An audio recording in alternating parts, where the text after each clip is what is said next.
ದೇವರ ರಕ್ಷಣಾ ಕಾರ್ಯವು ನಮ್ಮ ಸಣ್ಣ ಬುದ್ಧಿಯಲ್ಲಿ ನಾವು ನೋಡುವಾಗ ನಮಗೆ ಅನಿಸ್ತದೆ ನಾವು ದೇವರನ್ನ ಆರಿಸಿಕೊಂಡೆವು ಅಂತ, ಸತ್ಯ ದೇವರನ್ನ ನಾವು ಕಂಡು ಹಿಡಿದಿದ್ದೇವೆ ಅಂತೆಲ್ಲ ನಮಗೆ ಅನಿಸ್ತದೆ.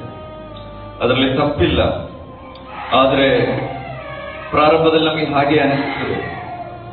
ಆದರೆ ಒಳಗಡೆ ಬಂದು ನೋಡೋ ಗೊತ್ತಾಗ್ತದೆ, ದೇವರು ನನ್ನನ್ನು ಆರಿಸಿಕೊಂಡಿದ್ದಾರೆ. ನನ್ನ ಪ್ರಯತ್ನದಿಂದ, ನನ್ನ ಒಂದು ಕಷ್ಟದಿಂದ ನಾನು ಪಡೆದಿದ್ದಲ್ಲ, ಬದಲಾಗಿ ದೇವರ ಮಹಾಕೃಪೆಯ ಆ ಒಂದು ರುಚಿಯನ್ನು ಅವಾಗ ನಮಗೆ ಗೊತ್ತಾಗ್ತದೆ.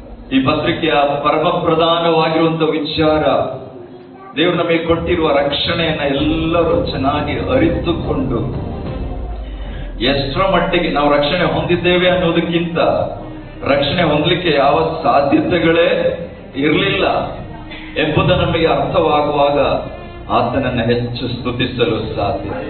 ದೇವರು ಅದನ್ನ ನಮ್ಮಿಂದ ಹೆಚ್ಚು ಎದುರು ನೋಡುತ್ತಿದ್ದಾರೆ. ಆತ ನಮಗೆ ಕೊಟ್ಟಿರುವ ಈ ಮಹಾ ರಕ್ಷಣೆಯನ್ನು ಯಾವಾಗಲೂ ನೆನಪಿಗೆ ತಂದುಕೊಳ್ಳುತ್ತಾ ನಾವು ಕೃತಜ್ಞತೆಯಿಂದ ಆಗಿರಬೇಕು. ಆ ರಕ್ಷಣೆಯನ್ನು ನೆನೆಸಿ ದೇವರನ್ನ ಸ್ತುತಿಸಬೇಕು ಅಂತ ದೇವರು ನಮ್ಮಿಂದ ಎದುರು ನೋಡುತ್ತಿದ್ದಾರೆ. ನಮ್ಮೆಲ್ಲರಿಂದ ಆ ಆರಾಧನೆಯು ಮೊಳಗಲಿ. ಈ ಸಭೆಯೊಳಗಡೆಯಿಂದ ಆ ಆರಾಧನೆಗಳು ಯಾವಾಗಲೂ ಮೊಳಗುತ್ತಿರಲಿ. ನಮ್ಮ ಸಭೆಯ ಪ್ರತಿಯೊಂದು ಕುಟುಂಬಗಳಿಂದಲೂ ಆ ರೀತಿಯ ಸ್ತುತಿ ಪದಗಳು ಆತನಿಗೆ ಧೂಪವಾಗಿ, ಸಂಧ್ಯಾ ನೈವೇದ್ಯವಾಗಿ ಅರ್ಪಿಸಲ್ಪಡುತ್ತಿರಲಿ ಎಂಬುದೇ ನನ್ನ ಪ್ರಾರ್ಥನೆ. ಏನನ್ನು ನೆನೆಸಿ? ನಮಗೆ ಸಿಕ್ಕಿರುವ ರಕ್ಷಣೆಯನ್ನು ನೆನೆಸಿ ಪ್ರತಿ ಕುಟುಂಬಗಳಿಂದಲೂ ಯಾವಾಗಲೂ ಆರಾಧನೆ ಅರ್ಪಿಸಲ್ಪಡುತ್ತಲೇ ಇರಲಿ. ನಮ್ಮೆಲ್ಲರೊಳಗಡೆಯಿಂದಲೂ ಸ್ತುತಿ ಪದಗಳು, ಆಮೇಲೆ ಆತ್ಮ ಸಂಬಂಧವಾದ ಕೀರ್ತನೆಗಳು, ದೇವರು ಕೊಟ್ಟಿರುವ ಈ ರಕ್ಷಣೆಯನ್ನು ಕುರಿತಾಗಿರುವ ವರ್ಣನೆಗಳು ನಮ್ಮೆಲ್ಲರಿಂದ ಅದು ಹೊರಡುತ್ತಲೇ ಇರಲಿ ಎಂಬುದೇ ನನ್ನ ಪ್ರಾರ್ಥನೆ. ದೇವರು ಕೂಡ ನಮ್ಮೆಲ್ಲರಿಂದ ಅದನ್ನ ಎದುರು ನೋಡುತ್ತಿದ್ದಾರೆ. ಈ ಅಧ್ಯಾಯದಲ್ಲಿ ದೇವರ ಸರ್ವಾಧಿಕಾರವನ್ನು ನಾವು ನೋಡುತ್ತೇವೆ. ದೇವರು ತನಗಿಷ್ಟ ಇರುವವರನ್ನು, ಮನಸ್ಸಿರುವವರನ್ನು ಆರಿಸಿಕೊಂಡನು. ಯಾವನ ಮೇಲೆ ಆತನಿಗೆ ಕರುಣೆ ಬಂತೋ ಅವರನ್ನ ಆತನು ಕರುಣಿಸಿದನು. 21ನೇ ವಚನದಲ್ಲಿ ನಾವು ಓದಿ ಮುಗಿಸಿದ್ದೇವೆ.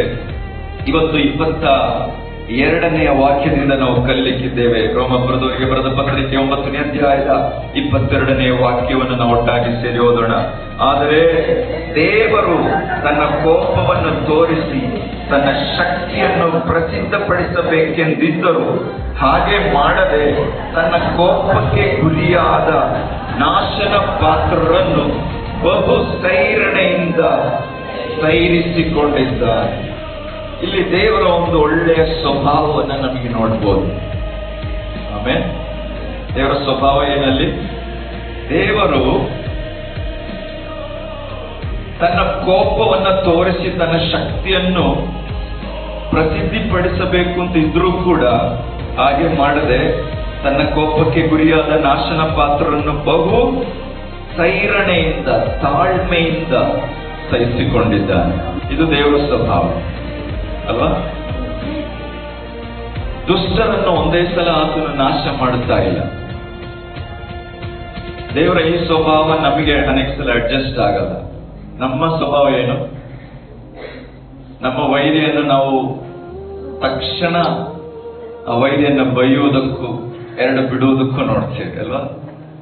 ಏನೋ ಆಗದಿದ್ರೆ ಅವ್ರು ನಮಗಿಂತಲೂ ಶಕ್ತಿಶಾಲಿಗಳಾಗಿದ್ರೆ ಹೊಡಿಯಕ್ಕೆ ಹೋಗಲ್ಲ. ಯಾಕೆ? ಭಯ. ಅವರು ನಮಗಿಂತ ಶಕ್ತಿ ಕಡಿಮೆಯವರಾದ್ರೆ ತಕ್ಷಣ ನಾವು ಅವ್ರನ್ನ ಬೈತೀವಿ, ಹೊಡೆಯಕ್ಕೆ ಹೋಗ್ತೀವಿ. ನಮಗಿಂತ ಶಕ್ತಿಶಾಲಿಯವರಾದ್ರೆ ನಾವೇನ್ ಮಾಡ್ತೀವಿ? ಅವರ ನಾಶನವನ್ನ ಬಯಸ್ತೇವೆ. ಆ ದುಷ್ಟ ಜನರು ಅತಿ ಬೇಗನೆ ನಾಶವಾಗಲಿ ಅಂತ ನಾವು ಬಯಸ್ತೇವೆ. ಆದ್ರೆ ದೇವರ ಒಂದು ಪ್ರತ್ಯೇಕತೆ ಏನು ಅಂದ್ರೆ, ಆತನಿಗೆ ತನ್ನ ಕೋಪವನ್ನ ತೋರಿಸಿ ತನ್ನ ಶಕ್ತಿಯನ್ನು ಪ್ರಸಿದ್ಧಪಡಿಸಬೇಕು ಅಂತಿದ್ರೂ ಕೂಡ ಹಾಗೆ ಮಾಡದೆ ಆತನು ತನ್ನ ಕೋಪಕ್ಕೆ ಗುರಿಯಾಗುವವರನ್ನ ಏನ್ ಮಾಡ್ತಿದ್ದಾನೆ? ಬಹಳ ತಾಳ್ಮೆಯಿಂದ ಅವರನ್ನ ಸಹಿಸಿಕೊಂಡಿದ್ದ. ದುಷ್ಟರನ್ನು ಆತನು ಇನ್ನೂ ನಾಶ ಮಾಡಲಿಲ್ಲ, ಹಾಗೆ ಇಟ್ಟುಕೊಂಡಿದ್ದಾನೆ. ದುಷ್ಟರನ್ನು ಒಂದೇ ಸಲ ಆತನು ನಾಶಪಡಿಸ್ತಾ ಇಲ್ಲ. ತನ್ನ ಕಣ್ಣುಗುಡ್ಡೆಯನ್ನು ಮುಟ್ಟುತ್ತಿರುವವರನ್ನು ಕೂಡ ಆತನು ಒಂದೇ ಸಲ ಕೆಡವಿ ಹಾಕುತ್ತಿಲ್ಲ. ತನ್ನ ಶರೀರವನ್ನು ನೋಯಿಸುತ್ತಿರುವವರನ್ನು ಒಂದೇ ಸಲ ಆತನು ನಾಶ ಮಾಡುತ್ತಿಲ್ಲ. ಅವರೆಲ್ಲರ ಮೇಲೆ ತನ್ನ ಕೋಪವನ್ನ ತೋರಿಸ್ತಾನೆ. ಆದರೆ ಬಹು ಸೈರಣೆಯಿಂದ ಆತನು ಕಾಯುತ್ತಿದ್ದಾನೆ. ನಿಮಗೆ ಅನಿಸ್ಬೋದು, ಯಾಕೆ ದೇವರು ಇಷ್ಟು ತಡವಾಗಿ, ಇಷ್ಟು ತಾಳ್ಮೆ, ದುಷ್ಟರ ಮೇಲೆ ತಾಳ್ಮೆ ತೋರಿಸ್ತಿದ್ದಾನೆ ಅಂತ. ಆ ತಾಳ್ಮೆಯ ಸ್ವಭಾವದಿಂದಲೇ ನಾವು ಕೂಡ ಜೀವದಿಂದಿದ್ದೇವೆ. ಆಮೇಲೆ ನಾವು ಕೂಡ ಜೀವದಿಂದಿದ್ದೇವೆ, ನಾವು ಕೂಡ ನಂಬಿಕೆಯಲ್ಲಿದ್ದೇವೆ. ದೇವರು ನಮ್ಮನ್ನು ತ್ಯಜಿಸಿ ಬಿಡದೇ ಇರಲಿಕ್ಕೆ ಕಾರಣ ಏನು? ಆತನ ದೀರ್ಘ ಕ್ಷಮೆ. ನಮ್ಮ ಮೇಲೆ ಆತನು ತೋರಿಸ್ತಿರುವ ಆ ದೀರ್ಘ ಕ್ಷಮೆಗಾಗಿ ಸ್ತೋತ್ರ. Praise God. ಅದೇ ದೀರ್ಘ ಕ್ಷಮೆ ದುಷ್ಟರ ಮೇಲೂ ತಾನು ತೋರಿಸ್ತಾ ಇದ್ದಾನೆ. ಬಹು ಸೈರಣೆಯಿಂದ ಸೈರಿಸಿಕೊಂಡಿದ್ದಾನೆ. ನಮ್ಮ ಮೇಲೆ ಏನ್ ನಡೀತಿದೆ ಮತ್ತು ಪ್ರಭಾವ ಹೊಂದುವುದಕ್ಕೆ ತಾನು ಮುಂದಾಗಿ ಸಿದ್ಧ ಮಾಡಿದ ಕರುಣಾಪಾತ್ರರಲ್ಲಿ ತನ್ನ ಮಹಿಮಾತಿಶಯವನ್ನು ತೋರ್ಪಡಿಸಿದ್ದಾನೆ. ದುಷ್ಟರ ವಿಷಯದಲ್ಲಿ ತಾನು ಬಹಳ ತಾಳ್ಮೆಯಿಂದ ಕಾಯುತ್ತಿದ್ದಾನೆ.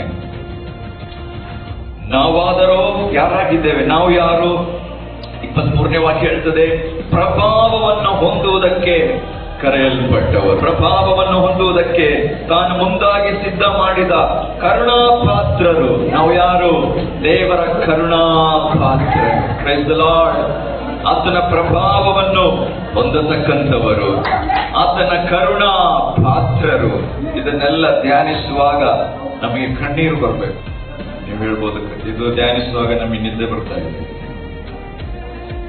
ತನ್ನ ಪ್ರಭಾವವನ್ನು ಹೊಂದುವುದಕ್ಕೆ ಕರೆಯಲ್ಪಟ್ಟವರು ನಾವು. ದೇವರ ಪ್ರಭಾವವನ್ನು ಹೊಂದುವುದಕ್ಕೆ ಕರೆಯಲ್ಪಟ್ಟವರು. Praise the lord. ಆಮೇಲೆ ದೇವರ ಕರುಣೆಯ ಪಾತ್ರರು. ದೇವರ ಕರುಣೆಗೆ ನಾವು ಪಾತ್ರರು. ಸೊ ನಮ್ಮಲ್ಲಿ ಆತನು ತನ್ನ ಮಹಿಮಾತಿಶಯವನ್ನು ತೋರ್ಪಡಿಸಿದ್ದಾನೆ. ನಾವು ಯಾರಾಗಿದ್ದೇವೆ? ಆತನ ಪ್ರಭಾವ ಹೊಂದುವುದಕ್ಕೆ ಕರೆಯಲ್ಪಟ್ಟವರು, ಕರುಣಾ ಪಾತ್ರರು ಆದ ನಮ್ಮಲ್ಲಿ ತನ್ನ ಮಹಿಮಾತಿಶಯವನ್ನು ಆತನು ತೋರ್ಪಡಿಸಿದ್ದಾನೆ. ಯಾರಲ್ಲಿ? ನಮ್ಮಲ್ಲಿ. ಹಲ್ಲೆಲೂಯಾ. ದೇವರು ತನ್ನ ಮಹಿಮಾತಿಶಯವನ್ನು ಯಾರಲ್ಲಿ ತೋರ್ಪಡಿಸುತ್ತಿದ್ದಾನೆ? ನಮ್ಮಲ್ಲಿ ತೋರ್ಪಡಿಸಲು ಬಯಸ್ತಿದ್ದಾನೆ. ಅಥವಾ ತನ್ನ ಮಹಿಮಾತಿಶಯವನ್ನು ತೋರ್ಪಡಿಸಲು ಯಾರನ್ನು ಉಪಯೋಗಿಸುತ್ತಿದ್ದಾರೆ? ನಮ್ಮನ್ನು ಉಪಯೋಗಿಸುತ್ತಿದ್ದಾರೆ. ಆತನು ಶರೀರಧಾರಿಯಾಗಿ ಭೂಲೋಕದಲ್ಲಿ ಇಲ್ಲ. ದೇವರು ತನ್ನ ಪ್ರೀತಿಯನ್ನ ಹೇಗೆ ತೋರ್ಪಡಿಸುತ್ತಿದ್ದಾನೆ? ನಮ್ಮ ಮುಖಾಂತರ ತೋರ್ಪಡಿಸುತ್ತಿದ್ದಾನೆ. ದೇವರು ತನ್ನ ತಾಳ್ಮೆಯನ್ನು ಹೇಗೆ ತೋರ್ಪಡಿಸುತ್ತಿದ್ದಾನೆ? ನಮ್ಮ ಮುಖಾಂತರ ತೋರ್ಪಡಿಸುತ್ತಿದ್ದಾನೆ. ಒಟ್ಟಿನಲ್ಲಿ ನಾವು ಯಾರಾಗಿದ್ದೇವೆ? ಆತನ ಪ್ರತಿನಿಧಿಗಳಾಗಿದ್ದೇವೆ. ಆತನ ಸಾಕ್ಷಿಗಳಾಗಿದ್ದೇವೆ. ನಾವು ಏನನ್ನ, ದೇವರು ಏನನ್ನ, ತನ್ನ ಮಹಿಮಾತಿಶಯವನ್ನು ನಮ್ಮಲ್ಲಿ ಆತನು ತೋರ್ಪಡಿಸಕ್ಕೆ ಉಪಯೋಗಿಸುವ ಸಾಧನಗಳಾಗಿದ್ದೇವೆ. ಬೇರೆ ಯಾವುದನ್ನು ನಾವು ತೋರ್ಪಡಿಸುವುದಕ್ಕಾಗಿ ಕರೆಯಲ್ಪಟ್ಟವರಲ್ಲ. ನಾವು ಏನನ್ನು ತೋರಿಸುವುದಕ್ಕೆ? ದೇವರ ಮಹಿಮಾತಿಶಯವನ್ನು, ದೇವರ ಮಹಿಮೆಯನ್ನು, ಆತನ ಗುಣಲಕ್ಷಣಗಳನ್ನು, ಆತನ ದಿವ್ಯ ಸ್ವಭಾವಗಳನ್ನು ಆತನು ಪ್ರಕಟಿಸಲು, ಉಪಯೋಗಿಸಲು ಬಳಸುವ ಸಾಧನವಾಗಿದ್ದೇನೆ ನಾನು. ಹಲ್ಲೆಲೂಯಾ. ಎಷ್ಟೊಂದಿಗೆ ಅರ್ಥವಾಗ್ತಿದೆ? ಅನೇಕ ಸಲ ಸೈತಾನ ನಮ್ಮನ್ನು ಬಳಸುವವನಾಗಿದ್ದಾನೆ. ಸೈತಾನನು ತನ್ನ ಕೆಟ್ಟ ಸ್ವಭಾವಗಳನ್ನು ತೋರ್ಪಡಿಸಲು ಉಪಯೋಗಿಸುವ ಸಾಧನಗಳಾಗುವುದಕ್ಕೆ ನಮ್ಮನ್ನ ನಾವು ಒಪ್ಪಿಸಿಕೊಡಬಾರದು. ಯೇಸುವಿನ ನಾಮದಲ್ಲಿ ಈ ವರ್ಷದ ಪ್ರಾರಂಭದಲ್ಲಿ ಒಂದು ಛಲ ಬರಲಿ, ಒಂದು ವೈರಾಗ್ಯ ಬರಲಿ. ದೇವರ ಮಹಿಮಾತಿಶಯವು ನನ್ನಲ್ಲಿ ಪ್ರಕಟವಾಗಬೇಕು. ಕ್ರಿಸ್ತನು ನನ್ನಲ್ಲಿ ಪ್ರಕಟವಾಗಬೇಕು. ಕ್ರಿಸ್ತನ ಸ್ವಭಾವಗಳು ನನ್ನಲ್ಲಿ ಪ್ರಕಟವಾಗಲಿ. ಹಲ್ಲೆಲೂಯಾ. ನನ್ನ ಶರೀರದ ಅಂಗಾಂಗಗಳನ್ನು ಕ್ರಿಸ್ತನ ಸ್ವಭಾವಗಳನ್ನು ಪ್ರಕಟಪಡಿಸುವ ಸಾಧನಗಳಾಗಿ ಸಮರ್ಪಿಸಿಕೊಡುತ್ತಿದ್ದೇನೆ. ಅರ್ಥವಾದವರು ಒಪ್ಪಿಸಿಕೊಡಿರಿ. ಹಲ್ಲೆಲೂಯಾ. ಯಾವುದೇ ಕಾರಣಕ್ಕೂ ಸೈತಾನನ ಯಾವ ಸ್ವಭಾವಗಳನ್ನು ಪ್ರಕಟಪಡಿಸುವ ಸಾಧನ ಆಗೋದಿಲ್ಲ ನಾನು. ಹಲ್ಲೆಲೂಯಾ. ನನ್ನ ಕುಟುಂಬ ಅದಕ್ಕೆ ಒಪ್ಪಿಸಿಕೊಡುವುದಿಲ್ಲ. ನಾನು, ನನ್ನ ಕುಟುಂಬ ದೇವರು ತನ್ನ ಮಹಿಮಾತಿಶಯವನ್ನು ತೋರ್ಪಡಿಸುವ ಸಾಧನಗಳಾಗಿ ಸಮರ್ಪಿಸುತ್ತಿದ್ದೇವೆ. ದೇವರು ತನ್ನ ಮಹಿಮಾತಿಶಯವನ್ನು ತೋರ್ಪಡಿಸುವುದಕ್ಕಾಗಿ ಉಪಯೋಗಿಸಲ್ಪಡುವ ಸಾಧನಗಳು ನಾವು. ಹಲ್ಲೆಲೂಯಾ. ಎರಡು ವಿಚಾರ. ಒಂದು, ದುಷ್ಟರಲ್ಲಿ ದೇವರು ತನ್ನ ತಾಳ್ಮೆಯನ್ನು ತೋರ್ಪಡಿಸುತ್ತಿದ್ದಾನೆ. ನಮ್ಮಲ್ಲಿ ದೇವರು ತನ್ನ ಮಹಿಮಾತಿಶಯವನ್ನು ತೋರ್ಪಡಿಸುತ್ತಿದ್ದಾನೆ. ಹಲ್ಲೆಲೂಯಾ. ನಾವೆಲ್ಲರೂ ಒಂದು ಶ್ರೇಷ್ಠ ಪುನರುತ್ಥಾನಕ್ಕಾಗಿ ಕಾಯುವವರು, ನಾವೆಲ್ಲರೂ ಆ ಮಹಿಮೆಯನ್ನು ಹೊಂದೋದಕ್ಕಾಗಿ ಕಾಯುವಂತವರು. Praise the lord. ಹಾಗಾಗಿ ನಾವು ಯಾವುದೇ ಸನ್ನಿವೇಶಗಳಿಗೆ ಬಗ್ಗುವವರಲ್ಲ. ಎಷ್ಟೇ ಹಿಂಸೆಗಳು ಬಂದರೂ ಆತನನ್ನು ಬಿಟ್ಟು ಹೋಗೋದಿಲ್ಲ. ಕಾರಣ, ನನ್ನನ್ನು ಕರೆದಿರುವ ಆತನು ನನ್ನನ್ನು ಎಬ್ಬಿಸುತ್ತಾನೆ. ನಾನು ಸತ್ತರೂ ಆತನು ನನ್ನನ್ನು ಬದುಕಿಸುವನು. ಆತನು ತನ್ನ ಮಹಿಮಾತಿಶಯವನ್ನು ನನ್ನಲ್ಲಿ ತೋರ್ಪಡಿಸಲಿಕ್ಕಿದ್ದಾನೆ. ಯೆರೂಸಲೇಮಿನಲ್ಲ, ಇಸ್ರಾಯೇಲಲ್ಲೂ ಅಲ್ಲ, ಪ್ರೈಸ್ ದಿ ಲಾರ್ಡ್, ಬೇರೆಲ್ಲೂ ಅಲ್ಲ, ಬೆಟ್ಟದ ಮೇಲೂ ಅಲ್ಲ, ಎಲ್ಲಿ? ನನ್ನಲ್ಲಿ ಆತನು ತನ್ನ ಮಹಿಮಾತಿಶಯವನ್ನು ತೋರ್ಪಡಿಸಲಿಕ್ಕಿದ್ದಾನೆ. ಆತನ ಮಹಿಮೆ ಈ ಪ್ರಪಂಚದಲ್ಲಿ ಕಾಣಬೇಕಾದರೆ ಮನುಷ್ಯರು ಬೇಕು. ಯಾವ ಮನುಷ್ಯರು? ತನ್ನ ಮಕ್ಕಳಾಗಿರುವವರು ಬೇಕು. ತನ್ನ ಮಕ್ಕಳ ಮುಖಾಂತರ ಆತನು ತನ್ನ ಮಹಿಮೆಯನ್ನು ತೋರ್ಪಡಿಸಲು ಬಯಸುವ ದೇವರಾಗಿದ್ದಾನೆ. Hallelujah, praise God. ಮತ್ತು ಪ್ರಭಾವ ಹೊಂದುವುದಕ್ಕೆ ತಾನು ಮುಂದಾಗಿ ಸಿದ್ಧ ಮಾಡಿದ ಕರುಣಾ ಪಾತ್ರರಲ್ಲಿ ಆತನು ತನ್ನ ಮಹಿಮಾತಿಶಯವನ್ನು ತೋರ್ಪಡಿಸಿದ್ದಾನೆ. 24ನೇ ವಾಕ್ಯಕ್ಕೆ ಬರೋಣ. 24. ಆತನು ಕರುಣಿಸಿದ ನಮ್ಮನ್ನು ಯೆಹೂದ್ಯರೊಳಗಿಂದ ಮಾತ್ರ ಕರೆಯದೆ ಹೋಶೇಯನ ಗ್ರಂಥದ ವಚನದಲ್ಲಿ ತಾನು ಸೂಚಿಸಿದಂತೆ ಅನ್ಯ ಜನರೊಳಗಿಂದ ಸಹ ಕರೆದನು. ಈ ಕರುಣಾ ಪಾತ್ರರು, ಈ ಪ್ರಭಾವಕ್ಕಾಗಿ ಕರೆಯಲ್ಪಟ್ಟವರು, ಈ ರಕ್ಷಣೆ ಹೊಂದಿದವರು ಎಲ್ಲಿಂದ ಬಂದವರು? ಇಸ್ರಾಯೇಲಿಂದ ಬಂದವರ? ದೇವರು ಮೊದಲು ಆರಿಸಿಕೊಂಡಿದ್ದು ಯಾರನ್ನ? ಇಸ್ರಾಯೇಲ್ ಜನರು. ದೇವರ ರಕ್ಷಣಾ ಕಾರ್ಯದಲ್ಲಿ ನಮಗೆ ಮೊದಲು ಅನಿಸ್ತದೆ, ದೇವರು ಸ್ವಲ್ಪ ಜನರನ್ನು ಮಾತ್ರ ಆರಿಸಿಕೊಂಡು ಅವರನ್ನ ರಕ್ಷಿಸುತ್ತಿದ್ದಾನೆ ಅಂತ ನಮಗೆ ಅನಿಸ್ತದೆ. ಆದ್ರೆ ಅವರನ್ನ ಆರಿಸಿಕೊಂಡಿದ್ದು ಯಾಕೆ? ಅವರ ಮುಖಾಂತರ ಉಳಿದವರನ್ನು ಕೂಡ ರಕ್ಷಿಸುವುದಕ್ಕೆ. ಅರ್ಥ ಆಯ್ತಾ? ಹಲೋ. ದೇವರು ಯಾರನ್ನ ಮೊದಲು ಆರಿಸ್ಕೊಂಡ್ರು? ಇಸ್ರಾಯೇಲರನ್ನ ಆರಿಸ್ಕೊಂಡಾಗ ನಮಗೆ ಅನಿಸ್ತದೆ, ದೇವರೇನಾದ್ರು ಪಕ್ಷಪಾತ ಮಾಡ್ತಿದ್ದಾರೆ, ಸ್ವಲ್ಪ ಜನರಿಗೆ ಮಾತ್ರ ರಕ್ಷಣೆ ಕೊಡ್ತಿದ್ದಾರೆ? ಇಲ್ಲ. ದೇವರು ಅವರ ಮುಖಾಂತರ ತನ್ನ ರಕ್ಷಣೆಯನ್ನು ಉಳಿದವರಿಗೂ ಕೂಡ ಕೊಡಲು ಬಯಸ್ತಿದ್ದಾನೆ. ಹಂತ ಹಂತವಾಗಿ ದೇವರ ನೀತಿಯು ಅಲ್ಲಿ ಪ್ರಕಟವಾಗ್ತಿದೆ. ದೇವರ ರಕ್ಷಣಾ ಕಾರ್ಯವು ಪರಿಪೂರ್ಣಗೊಳ್ಳುತ್ತಿದೆ. Price the lord. ಇಲ್ಲಿ ನಾವು ಈ ವಾಕ್ಯವು ನಮಗೆ ಸ್ಪಷ್ಟ ಕೊಡುತ್ತದೆ, ಕೇವಲ ಇಸ್ರಾಯೇಲರು ಮಾತ್ರವಲ್ಲ, ಇಸ್ರಾಯೇಲರಲ್ಲದೇ ಇರುವವರಲ್ಲಿಯೂ ಕೂಡ ಕರುಣಾ ಪಾತ್ರರಿದ್ದಾರೆ, ರಕ್ಷಣೆ ಹೊಂದಿದವರಿದ್ದಾರೆ. ದೇವರು ಇಸ್ರಾಯೇಲರಿಂದ ಮಾತ್ರವಲ್ಲ, ಇದು ಹೋಶೇಯನ ಪ್ರವಾದನೆ ಗ್ರಂಥದಲ್ಲಿ ಅಥವಾ ಪ್ರವಾದಿಯಾದ ಹೋಶೇಯನ ಮುಖಾಂತರ ದೇವರು ಮಾತನಾಡುತ್ತಿದ್ದಾರೆ. ಏನ್ ಮಾತನಾಡುತ್ತಿದ್ದಾರೆ? ನನ್ನ ಜನವಲ್ಲದನ್ನು ನನ್ನ ಜನವೆಂದು, ನನಗೆ ಅಪ್ರಿಯವಾದವಳನ್ನು ಪ್ರಿಯಳೆಂದು ಹೇಳುವೆನು. ಇದು ದೇವರ ಒಂದು ವಾಗ್ದಾನ. ನನ್ನ ಜನವಲ್ಲದನ್ನು ನನ್ನ ಜನವೆಂದು, ಪ್ರೈಸ್ ದಿ ಲಾರ್ಡ್, ನನಗೆ ಅಪ್ರಿಯಳಾದವಳನ್ನು ಪ್ರಿಯಳೆಂದು ಹೇಳುವೆನು. ಈ ವಾಗ್ದಾನ ಕೇಳಿ ಜನರಿಗೆ ಸಂತೋಷ ಆಗ್ತಿದೆ. ನಮಗೆ ಸಂತೋಷ ಆಗ್ಬೇಕು ಅಂದ್ರೆ ನಮ್ಮ ಶರೀರಕ್ಕೆ ಸುಖ ಕೊಡುವ ಏನಾದ್ರೂ ವಾಗ್ದಾನ ಕೇಳ್ಬೇಕಲ್ಲ. ಈ ಪ್ರಪಂಚದ ಏನಾದ್ರೂ ತೋರಿಸುತ್ತಾ ನಮಗೇನಾದ್ರೂ ವಾಗ್ದಾನಗಳು, ಯಾವ್ದಾದ್ರು ಪ್ರವಾದಿಗಳು ಬಂದು ಹೇಳಿದ್ರೆ ನಮಗೆ ಬಹಳ ಖುಷಿ ಆಗ್ತದೆ, ಆಗ ಹಾರ್ತೇವೆ. ದೇವರ ವಾಗ್ದಾನ ನೋಡಿ, ದೇವರು ಒಂದು ದಿನ ವಾಗ್ದಾನ ಮಾಡುತ್ತಿದ್ದಾರೆ ಪ್ರವಾದಿಯ ಮುಖಾಂತರ. ಆ ಪ್ರವಾದಿಗೂ ಕೂಡ ಆಶ್ಚರ್ಯ ಆಗಿರ್ಬೋದು, ಹೇಗೆ ಸಾಧ್ಯ ಇದು? ನನಗೆ ಅಪ್ರಿಯವಾದವಳನ್ನು ನಾನು ಪ್ರಿಯಳೆಂದು ಹೇಳುತ್ತೇನೆ, ನನ್ನ ಜನವಲ್ಲದನ್ನು ನಾನೇನು ಹೇಳಿದ್ದೇನೆ, ನನ್ನ ಜನವ. ಇದು ದೇವರ ಸ್ಟೈಲ್. ಇದು ಆತನ ಸರ್ವಾಧಿಕಾರವನ್ನು ಸೂಚಿಸುತ್ತದೆ. ದೇವರು ತನ್ನ ಸರ್ವಾಧಿಕಾರದಲ್ಲಿ ಆತನು ಹೇಳುತ್ತಾನೆ, ನನ್ನ ಜನವಲ್ಲದನ್ನು ನಾನು ನನ್ನ ಜನವೆಂದು ಹೇಳುವೆನು. ಆತನಿಗೆ ಪ್ರಶ್ನೆ ಮಾಡಲಿಕ್ಕೆ ಯಾರಿಗೂ ಸಾಧ್ಯವಿಲ್ಲ, ಆತನಿಗೆ ಎದುರು ಬೀಳಲು ಯಾರಿಗೂ ಸಾಧ್ಯವಿಲ್ಲ. Praise the Lord. ಈ ವಾಗ್ದಾನದ ನಿಮಿತ್ತ ನಮಗೆ ರಕ್ಷಣೆ ಆಯಿತು. ನಾವೊಂದು ಕಾಲದಲ್ಲಿ ಆತನಿಗೆ ಅಪ್ರಿಯವಾದವಳಾಗಿದ್ದೆವು, ಆತನ ಜನವಾಗಿರ್ಲಿಲ್ಲ ನಾವು. ಈಗ ನಾವು ಯಾರಾಗಿದ್ದೇವೆ? ಆತನ ಜನರಾಗಿದ್ದೇವೆ, ಆತನ ಸ್ವಕೀಯ ಪ್ರಜೆಗಳಾಗಿದ್ದೇವೆ. Praise the lord. ಅಪ್ರಿಯಳಾಗಿದ್ದ ನಾನೀಗ ದೇವರಿಗೆ ಪ್ರಿಯಳಾಗಿದ್ದೇನೆ. ಪ್ರಿಯಳಾದ ನನ್ನನ್ನು ತನ್ನ ಪ್ರಿಯಳನ್ನಾಗಿ ಮಾರ್ಪಡಿಸಿದರು. ಅಪ್ರಿಯಳಾಗಿದ್ದ ನನ್ನನ್ನು ತನ್ನ ಪ್ರಿಯಳನ್ನಾಗಿ ಮಾರ್ಪಡಿಸಿದರು. ಅಂಥ ಈ ಮಹಾದೇವರು ನನ್ನನ್ನು ನೋಡಿ, ನಿಮ್ಮನ್ನ ನೋಡಿ, ಅಪ್ರಿಯಳಾಗಿದ್ದ ನಮ್ಮನ್ನ ನೋಡಿ ಆತನು ಹೇಳ್ತಿದ್ದಾನೆ, ಇವತ್ತಿನಿಂದ ಇವಳು ನನಗೆ ಪ್ರಿಯಳು, ಇವತ್ತಿನಿಂದ ಇವನು ನನಗೆ ಪ್ರಿಯನು. ಹಲ್ಲೆಲೂಯ. ನನ್ನ ಜನವಲ್ಲದನ್ನು ನನ್ನ ಜನವೆಂದು, ನನಗೆ ಅಪ್ರಿಯಳಾದವಳನ್ನು ಪ್ರಿಯಳೆಂದು ಹೇಳುವೆನೆಂಬುದಾಗಿ ಪ್ರವಾದಿಯಾದ ಹೋಶೇಯನ ಮುಖಾಂತರ ದೇವರೊಂದು ದಿನ ವಾಗ್ದಾನ ಮಾಡುತ್ತಾರೆ. ಈ ವಾಗ್ದಾನವು ನೆರವೇರಿದೆ, ನೆರವೇರುತ್ತಲೇ ಇದೆ. ಆತನ ಮರಣದವರೆಗೆ ಇದು ನೆರವೇರುತ್ತಲೇ ಇರುತ್ತದೆ. ಯಾವ ಸ್ಥಳದಲ್ಲಿ ನೀವು ನನ್ನ ಜನರಲ್ಲವೆಂದು ಅವರಿಗೆ ಹೇಳಲ್ಪಟ್ಟಿದ್ದೋ ಅದೇ ಸ್ಥಳದಲ್ಲಿಯೇ ಅವರು ಜೀವವುಳ್ಳ ದೇವರ ಪುತ್ರರು ಎನಿಸಿಕೊಳ್ಳುವರು ಎಂಬುದು. ಇವತ್ತು ನಾವು ಜೀವವುಳ್ಳ ದೇವರ ಪುತ್ರರಾಗಿದ್ದೇವೆ. ನಾವು ಕೇವಲ ಭಕ್ತರು ಮಾತ್ರವಲ್ಲ, ನಾವು ದೇವರ ಪುತ್ರರಾಗಿದ್ದೇವೆ.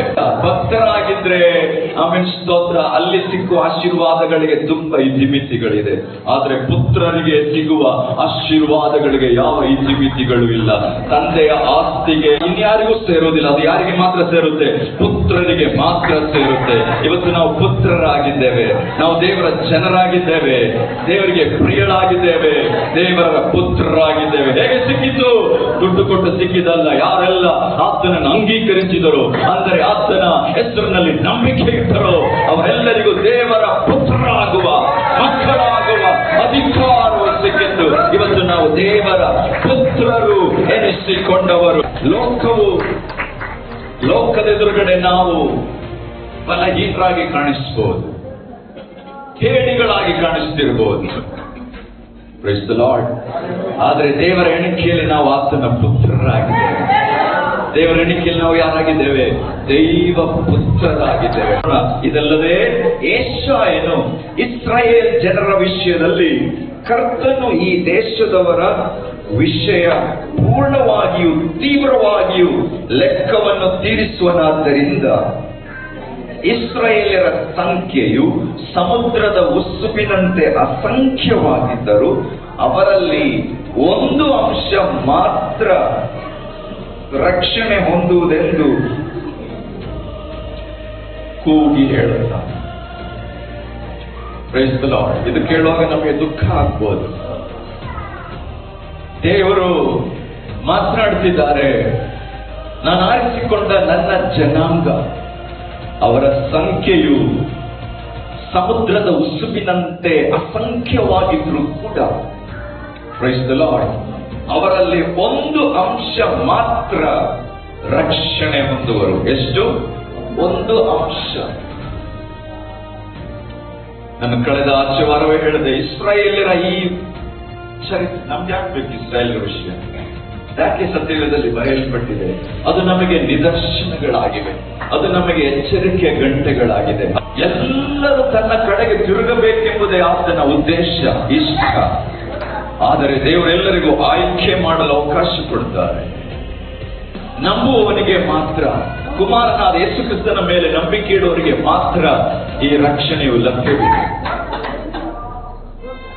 ಹಲ್ಲೆಲೂಯ. ಇಸ್ರಾಯೇಲ್ಯರಲ್ಲಿಯೇ ಒಂದು ಅಂಶವಷ್ಟೇ ರಕ್ಷಣೆ ಹೊಂದುತ್ತಿರುವಂಥದ್ದು. Price the lord. ನಮಗಿರುವ ನಿದರ್ಶನ ಏನು? ಕ್ರೈಸ್ತರೆನಿಸಿಕೊಳ್ಳುವವರಲ್ಲಿ ಎಷ್ಟು ಅಂಶ? ಒಂದು ಸಣ್ಣ ಅಂಶವಷ್ಟೇ ರಕ್ಷಣೆ ಹೊಂದುತ್ತಾರೆ. ಇಡೀ ಪ್ರಪಂಚವನ್ನು ನೋಡುವಾಗ ಕ್ರೈಸ್ತರ ಸಂಖ್ಯೆ, ಕ್ರೈಸ್ತರು ಮೈನಾರಿಟಿಗಳಲ್ಲ, ಮೆಜಾರಿಟಿಗಳಾಗಿ ಬಹುಸಂಖ್ಯಾತರು. ಭಾರತವನ್ನು ನೋಡುವಾಗ ಒಂದು ವೇಳೆ ಅಲ್ಪಸಂಖ್ಯಾತರಾಗಿರ್ಬೋದು.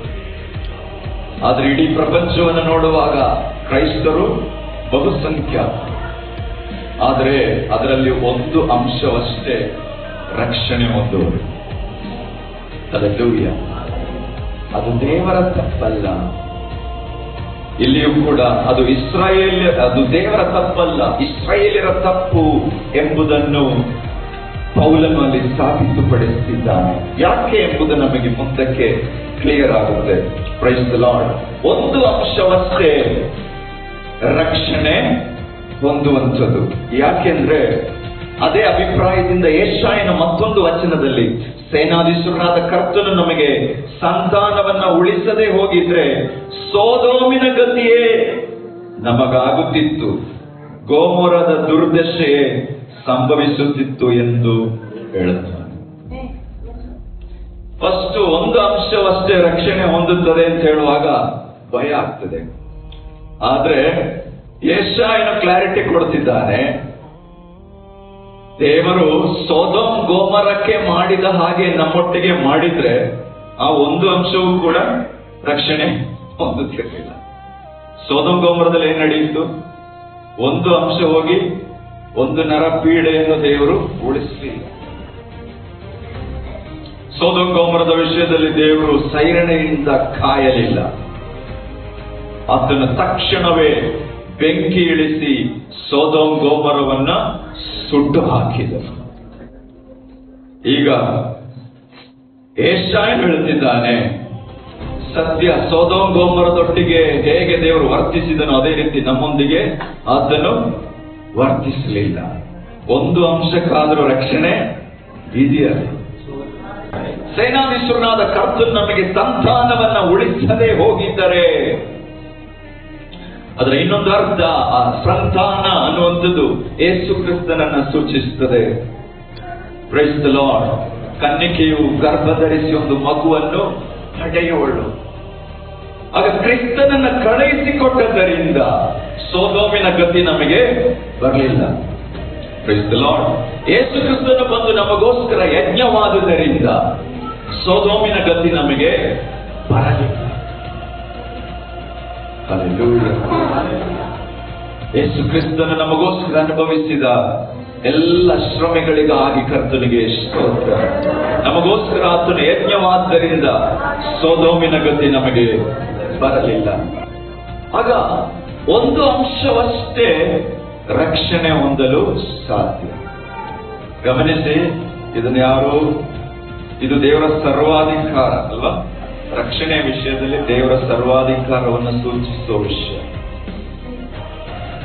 Price the lord. ಹಲ್ಲೆಲೂಯಾ. ಅರ್ಥ ಆಗ್ತಿದೆಯಾ? ಯಾವ ವಿಷಯದಲ್ಲಿ? ರಕ್ಷಣೆಯ ವಿಷಯದಲ್ಲಿ ದೇವರ ಸರ್ವಾಧಿಕಾರ. ಹಾಗಾಗಿ ಈ ಒಂದು ವಚನದ ಆಧಾರದಲ್ಲಿ ಮಾತಾಡುವಾಗ ಎಲ್ಲರೂ ಏನು ರಕ್ಷಣೆ ಹೊಂದೋದಿಲ್ಲ, ಒಂದು ಅಂಶವಷ್ಟೇ ರಕ್ಷಣೆ ಹೊಂದುವರು. Price the lord. ಹಾಗಾಗಿ ಯಾರು ಸೋತು ಹೋಗ್ಬೇಡಿ. ಎಷ್ಟು ಸುವಾರ್ಥ ಹೇಳಿದ್ರು ಅವರು ನಂಬುತ್ತಿಲ್ಲ, ಎಷ್ಟು ಕರೆದರೂ ಅವರು ಬರುತ್ತಿಲ್ಲ. ಹಲ್ಲೆಲೂಯಾ. ಸುವಾರ್ಥ ಹೇಳಿದವರಿಗೆ ಹೇಳುತ್ತಲೇ ಇರಬೇಡಿ, ನೆಕ್ಸ್ಟ್ ಮನೆಗೆ ಹೋಗಿ ಅಲ್ವಾ? ಯಾರಾದ್ರೂ ಸಹಾಯ ಕೇಳ್ಕೊಂಡ್ ಬಂದ್ರೆ ಕೊಡಕ್ಕೆ ಮನಸ್ಸಿಲ್ಲ, ನಾವು ಹೇಳ್ತೀವಿ ಮುಂದೆ ಹೋಗಿ ಅಂತ. ಅದೇ ರೀತಿ ಎಲ್ಲಿಗೆ ಹೋಗೋಣ? ಮುಂದೆ ಹೋಗೋಣ. ಸುವಾರ್ಥ ಹೇಳಿ ಸಾಕಾಯ್ತ, ನೆಕ್ಸ್ಟ್ ಮುಂದೆ ಹೋಗಿ ಮುಂದಿನ ಮನೆಗೆ ಹೋಗೋಣ. ಕಾರಣ ಈ ವಾಕ್ಯ ಹೇಳ್ತದೆ, ಒಂದು ಅಂಶವಷ್ಟೇ ರಕ್ಷಣೆ ಒಂದು. ದೇವರ ಮನೋಭಾವ ಎಲ್ಲರೂ ತನ್ನ ಕಡೆಗೆ ತಿರುಗಬೇಕೆಂಬುದೇ. ಆದರೆ ದೇವರ ಸರ್ವಜ್ಞಾನದಲ್ಲಿ ಆತನ ಮುಂದಾಲೋಚನೆಯಲ್ಲಿ ಆತನ ಪ್ರವಾದಿಯ ಮುಖಾಂತರ ನುಡಿಯುತ್ತಿದ್ದಾನೆ, ಒಂದು ಅಂಶವಷ್ಟೇ ರಕ್ಷಣೆ ಹೊಂದಲು ಸಾಧ್ಯ. ಆ ಒಂದು ಅಂಶದಲ್ಲಿ ನಾವು ಕೂಡ ಸೇರಿದ್ದೇವಲ್ಲ ಎಂಬ ಸಂತೋಷದಿಂದ, ಖುಷಿಯಿಂದ ಇನ್ನೂ ಆ ಒಂದು ಅಂಶದಲ್ಲಿ ಸೇರಲಿಕ್ಕಿರುವವರು ಈ ಪಟ್ಟಣದಲ್ಲಿದ್ದಾರೆ, ಈ ಜಿಲ್ಲೆಯಲ್ಲಿದ್ದಾರೆ, ನಮ್ಮ ಕುಟುಂಬ ವರ್ಗದವರಲ್ಲಿದ್ದಾರೆ. ನಾವು ಸುಮ್ಮನಿದ್ದರೆ ಅವರಿಗೆ ಈ ವಿಷಯವನ್ನು ಮುಟ್ಟಿಸುವವರು ಯಾರು? ಯೇಸುವಿನ ನಾಮದಲ್ಲಿ ಹಗಲ ವೇಳೆ ನಾವು ವೈರಾಗ್ಯದಿಂದ, ಛಲದಿಂದ ಎದ್ದು ಹೇಳೋಣ, ನಾವು ಎದ್ದು ಹೊರಡೋಣ, ಸೋತು ಹೋಗದೆ ಇನ್ನೂ ಅನೇಕರಿಗೆ ಸುವಾರ್ತೆಯನ್ನು ಸಾರೋಣ. ಯಾರು ನಂಬದಿದ್ದರೆ ಈ ವಾಕ್ಯ ನೆನಪಾಗಲಿ. ಎಲ್ಲರೂ ಏನು ಅಲ್ಲಿ ಕಾಣಿಸಲ್ಪಡುವುದಿಲ್ಲ. ಇಸ್ರಾಯೇಲ್ ಕುಲದಲ್ಲೇ ದೇವರು ತನ್ನ ರೀತಿ ನೀತಿಗಳನ್ನು ತೋರ್ಪಡಿಸಿದ್ದಾನೆ. ಇಸ್ರಾಯೇಲ್ಯರಲ್ಲಿ ಎಷ್ಟೋ ಜನರು ಯೇಸು ಕ್ರಿಸ್ತನನ್ನ ನಂಬದೆ ನಾಶವಾದರು. ಒಂದು ಅಂಶವಷ್ಟೇ ರಕ್ಷಣೆ ಹೊಂದಿದೆ. ಹಾಗಿರುವಾಗ ಇವತ್ತು ಕ್ರೈಸ್ತರೆನಿಸಿಕೊಳ್ಳುವವರಿರಬಹುದು, ಅಥವಾ ಇನ್ನಿತರೆ ಸಂಪ್ರದಾಯಗಳಲ್ಲಿ ಇರುವವರಾಗಿರಬಹುದು, ಎಲ್ಲರೂ ಏನು ರಕ್ಷಣೆ ಹೊಂದಲು ಸಾಧ್ಯವಿಲ್ಲ. ಒಂದು ಅಂಶ ಇದೆ, ಆ ಒಂದು ಅಂಶಕ್ಕಾಗಿ ನಾನು ಓಡುತ್ತೇನೆ. ಆ ಒಂದು ಅಂಶಕ್ಕಾಗಿ ಯೇಸು ಕ್ರಿಸ್ತನ ಪರಲೋಕವನ್ನೇ ತ್ಯಜಿಸಿ ಈ ಭೂಲೋಕಕ್ಕೆ ಇಳಿದು ಬಂದನು. ಹಲ್ಲೆಲೂಯಾ. ದೇವರೆಂಬ ಪದವಿಯನ್ನು ತ್ಯಜಿಸಿ ಈ ಲೋಕಕ್ಕೆ ಇಳಿದು ಬಂದು ನಮಗೋಸ್ಕರ ಪ್ರಾಣ ಕೊಟ್ಟ ಮೇಲೆ ನಾವು ಇನ್ನು ಯಾಕೆ ಸುಮ್ಮನೆ ಕೂತಿರುವುದು? ನಾವು ಯಾಕೆ ಹಿಂದೆ ಮುಂದೆ ಆಲೋಚನೆ ಮಾಡುತ್ತಿರುವುದು? ಆ ಒಂದು ಅಂಶವನ್ನು ಹುಡುಕಿಕೊಂಡು ಹೋಗಲು ಎಷ್ಟು ಜನ ತಯಾರಾಗುತ್ತೇವೆ? 99 ಕುರಿಗಳನ್ನು ಬಿಟ್ಟು ನಷ್ಟವಾದ ಆ ಒಂದು ಕುರಿಯನ್ನು ಹುಡುಕಿಕೊಂಡು ಹೋದ ಒಳ್ಳೆಯ ಕುರುಬನಂತೆ ಯೇಸುವಿನ ನಾಮದಲ್ಲಿ ಆ ಒಂದು ಅಂಶವನ್ನು ಹುಡುಕಿಕೊಂಡು ನಮ್ಮ ಗ್ರಾಮದ ಎಲ್ಲ ಕಡೆಗೆ ನಾವು ಸಂಚರಿಸೋಣ. ದೇವರು ನಮಗೆ ಕೊಟ್ಟಿರುವ ಸೇವಾ ಕ್ಷೇತ್ರಗಳಲ್ಲಿ ನಾವು ಪ್ರಯಾಣ ಮಾಡೋಣ. ನಮ್ಮ ಸೇವಾ ಕ್ಷೇತ್ರಗಳ ಎಡಕ್ಕೂ ಬಲಕ್ಕೂ ಪ್ರಯಾಣ ಮಾಡೋಣ. ಪೂರ್ವಕ್ಕೂ ಪಶ್ಚಿಮಕ್ಕೂ ಪ್ರಯಾಣ ಮಾಡಿ ಪ್ರಾರ್ಥಿಸೋಣ, ಸಂಚರಿಸಿ ಪ್ರಾರ್ಥಿಸೋಣ. ದೇವರು ತೋರಿಸುವ ಕುಟುಂಬಗಳಿಗೆ ಪ್ರವೇಶಿಸಿ ಈ ಶುಭವರ್ತಮಾನವನ್ನು ಸಾರೋಣ. ಒಂದು ಅಂಶ ರಕ್ಷಣೆ ಹೊಂದಲಿಕ್ಕಿದ್ದಾರೆ. 30ನೇ ವಾಕ್ಯ. ಹಾಗಾದ್ರೆ ಏನು ಹೇಳೋಣ? ನೀತಿಯನ್ನು ಹೊಂದುವುದಕ್ಕೆ ಈಗ ನಮಗೆ ಇಲ್ಲಿ ಆನ್ಸರ್ ಸಿಗ್ತದೆ. ಇಸ್ರಾಯೇಲರನ್ನು ದೇವರು ತಳ್ಳಿ ಬಿಟ್ಟದಕ್ಕೆ ಇಸ್ರಾಯೇಲರೇ ಕಾರಣ, ದೇವರಲ್ಲ ಕಾರಣ ಅನ್ನುವುದರ ಆನ್ಸರ್ ಸಿಗ್ತದೆ. ಹೇಗೆ? ನೀತಿಯನ್ನು ಹೊಂದುವುದಕ್ಕೆ ಪ್ರಯತ್ನ ಮಾಡದ ಅನ್ಯ ಜನರಿಗೆ ನೀತಿಯು, ಅಂದರೆ ನಂಬಿಕೆಯಿಂದುಂಟಾಗುವ ನೀತಿಯು ದೊರಕಿತು. ದೇವರಿಗೆ ಅಪ್ರಿಯಳಾಗಿದ್ದ ನಾವು, ದೇವರ ಜನವಲ್ಲದ್ದಾಗಿದ್ದ ನಾವು ನೀತಿಯನ್ನು ಹೊಂದುವುದಕ್ಕೆ ಯಾವತ್ತೂ ಪ್ರಯತ್ನಿಸಲಿಲ್ಲ. ಆದರೆ ನಮಗೆ ನಂಬಿಕೆಯಿಂದ ನೀತಿಯು ದೊರಕಿತ್ತು ಅಲ್ವಾ? ನಂಬಿಕೆಯಿಂದುಂಟಾಗುವ ನೀತಿಯು ದೊರಕಿತು. ಆದರೆ ಇಸ್ರಾಯೇಲ್ಯರು ನೀತಿಯನ್ನು ದೊರಕಿಸುವ ಧರ್ಮವನ್ನು ಹಿಡಿಯಬೇಕೆಂದು ಪ್ರಯತ್ನಿಸಿದರು. ಆ ಧರ್ಮವನ್ನು ಹಿಡಿಯಲಾರದೆ ಹೋದರೆಂದು ಹೇಳಬೇಕು. ಅದಕ್ಕೆ ಕಾರಣವೇನು? ಅವರು ನಂಬಿಕೆಯನ್ನು ಆಧಾರ ಮಾಡಿಕೊಳ್ಳದೆ ನೇಮ ನಿಷ್ಠೆಗಳನ್ನು ಆಧಾರ ಮಾಡಿಕೊಂಡಿದ್ದೇ ಕಾರಣ. 33. ಇಗೋ, ಚೀಯೋನಿನಲ್ಲಿ ಎಡವುವ ಕಲ್ಲನ್ನು ಮುಗ್ಗರಿಸುವ ಬಂಡೆಯನ್ನು ಇಡುತ್ತೇನೆಂತಲೂ ಅದರ ಮೇಲೆ ನಂಬಿಕೆ ಇಡುವವನು ಆಶಾಭಂಗ ಪಡುವುದಿಲ್ಲವೆಂತಲೂ ಶಾಸ್ತ್ರದಲ್ಲಿ ಬರೆದಿದೆಯಲ್ಲ. ಆ ಎಡವುವ ಕಲ್ಲಿಗೆ ಅವರು ಎಡವೇಬಿಟ್ಟರು. ಈ ಎಡವುವ ಕಲ್ಲು, ಮುಗ್ಗರಿಸುವ ಬಂಡೆ ಯಾರು? ಕರ್ತನಾದ ಯೇಸು ಕ್ರಿಸ್ತ. ದೇವರು ತನ್ನ ನೀತಿಯನ್ನು ಯೇಸು ಕ್ರಿಸ್ತನಲ್ಲಿ ತೋರಿಸುತ್ತಾರೆ ಅಲ್ವಾ? ಧರ್ಮಶಾಸ್ತ್ರದಲ್ಲಿ ನೀವು ಹೀಗೆ ಓದಿದ್ದೀರಿ, ಆದರೆ ನಾನು ನಿಮಗೆ ಹೇಳುವುದೇನೆಂದರೆ ಹೇಳಿ ಯೇಸು ಕ್ರಿಸ್ತನು ಹೊಸ ಆಜ್ಞೆಯನ್ನ ತೋರಿಸಿಕೊಟ್ಟಾಗ ಎಲ್ಲರೂ ಅಲ್ಲಿ ಎಡವಿ ಬೀಳುತ್ತಿದ್ದಾರೆ, ಮುಗ್ಗರಿಸಿ ಬೀಳ್ತಿದ್ದಾರೆ. ಧರ್ಮಶಾಸ್ತ್ರದ ವಿಷಯದಲ್ಲಿ ಇವರು ಭಯಂಕರವಾಗಿ ಕೊಚ್ಚಿಕೊಂಡು ನಡೆಯುತ್ತಿದ್ದರು. ಫರಿಸಾಯನು ಸುಂಕದವನು ಪ್ರಾರ್ಥನೆ ಮಾಡುವುದಕ್ಕೆ ದೇವಾಲಯಕ್ಕೆ ಹೋಗ್ತಾರೆ ಅಲ್ವಾ? ಹಲ್ಲೆಲೂಯಾ. ಯಾರು? ಫರಿಸಾಯದವನು ಮತ್ತೆ ಸುಂಕದವನು. ಫರಿಸಾಯದವನು ಹೋಗ್ಬಿಟ್ಟು ಸುಂಕದವನು ನೋಡಿ ಹೇಳ್ತಾನೆ, ದೇವರೇ, ನಾನು ಈ ಸುಂಕದವನಂತೆ ಅಲ್ಲ, ನಾನು ದಿನಕ್ಕೆ 3 ಆವರ್ತಿ ಪ್ರಾರ್ಥಿಸುತ್ತೇನೆ, ನಿನ್ನ ಆಲಯಕ್ಕೆ ಬರುತ್ತಿದ್ದೇನೆ, ಎಲ್ಲದರಲ್ಲೂ ದಶಮ ಭಾಗವನ್ನ ಕೊಡುತ್ತಿದ್ದೇನೆ, ಹಾಗಾಗಿ ನಿನಗೆ ಸ್ತೋತ್ರ. ಸುಂಕದವನು ಫರಿಸಾಯನನ್ನು ನೋಡಲಿಲ್ಲ, ಅವನು ಪರಲೋಕದ ಕಡೆಗೆ ನೋಡಿದನು. ನೀವೆಲ್ಲಿ ನೋಡ್ತಾ ಇದ್ದೀರಿ? ಬಾತ್ರೂಮ್ ಕಡೆ. ಈಗ ಗಮನಿಸಿ,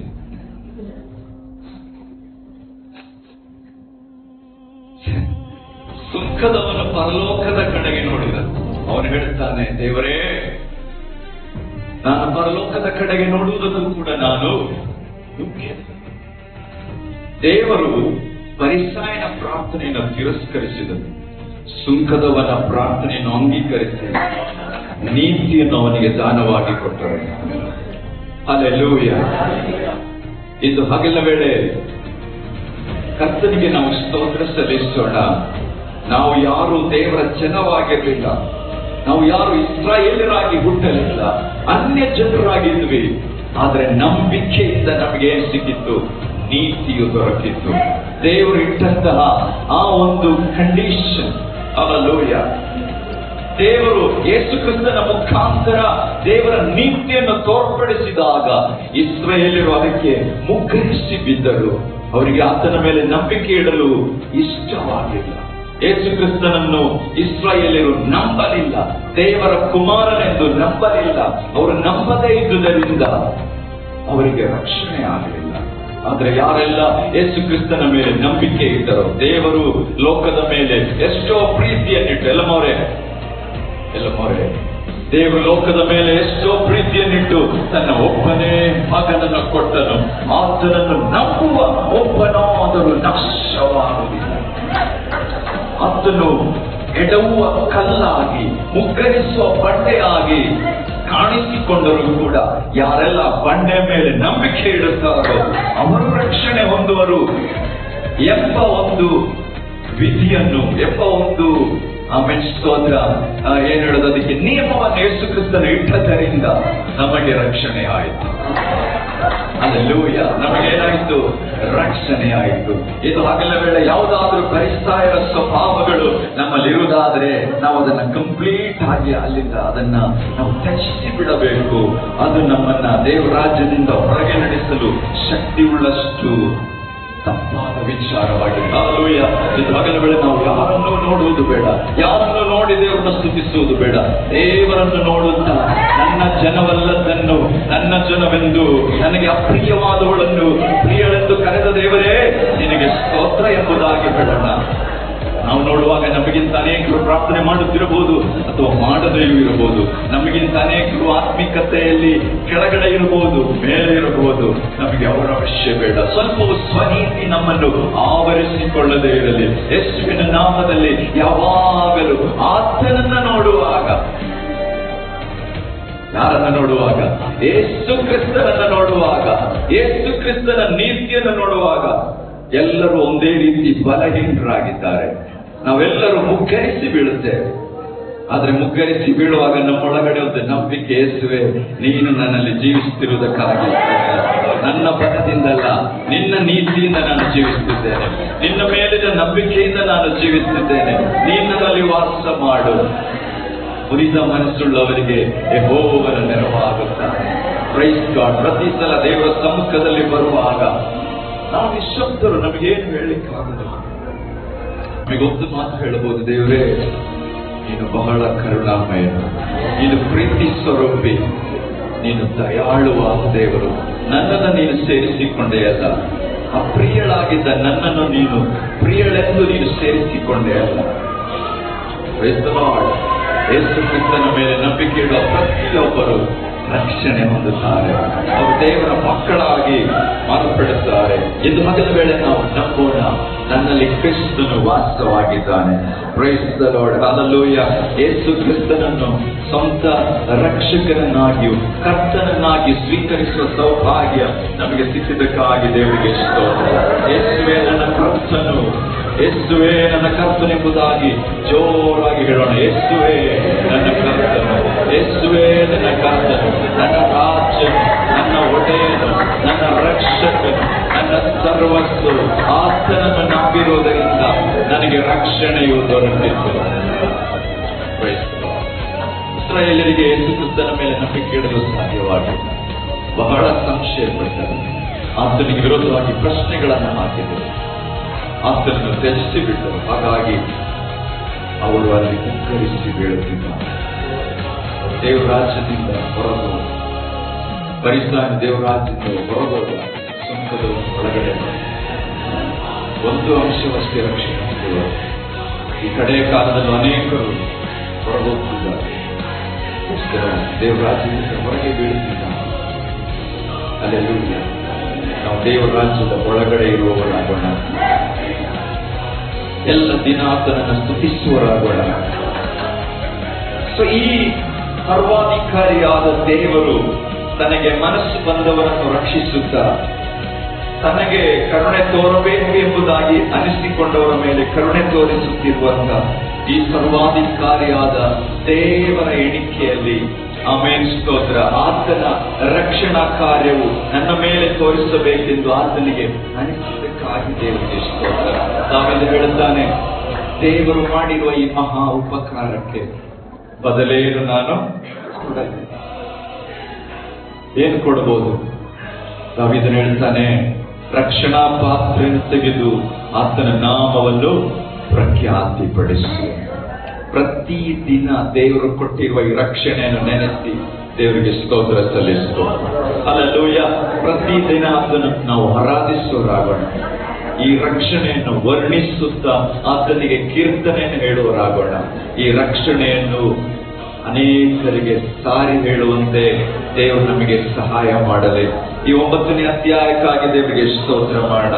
ದೇವರು ತನ್ನ ರಕ್ಷಣಾ ಕಾರ್ಯವನ್ನು ಹೇಗೆ ನಡೆಸುತ್ತಿದ್ದಾರೆ ಎಂಬುದು ನಮಗೆ ಆತನ ಕೆಲವು ಸ್ತೋತ್ರ, ಆತನ ರೀತಿ ನೀತಿಗಳನ್ನು ನಮಗಿಲ್ಲಿ ಈ ಅಧ್ಯಾಯದಲ್ಲಿ ನಾವು ಕಲಿತಿದ್ದೇವೆ. Praise the lord. ಹಲ್ಲೆಲೂಯಾ. ಹಂತ ಹಂತವಾಗಿ ದೇವರು ಮನುಷ್ಯ ಕುಲವನ್ನು ರಕ್ಷಿಸುತ್ತಾ ಬಂದಿದ್ದಾರೆ.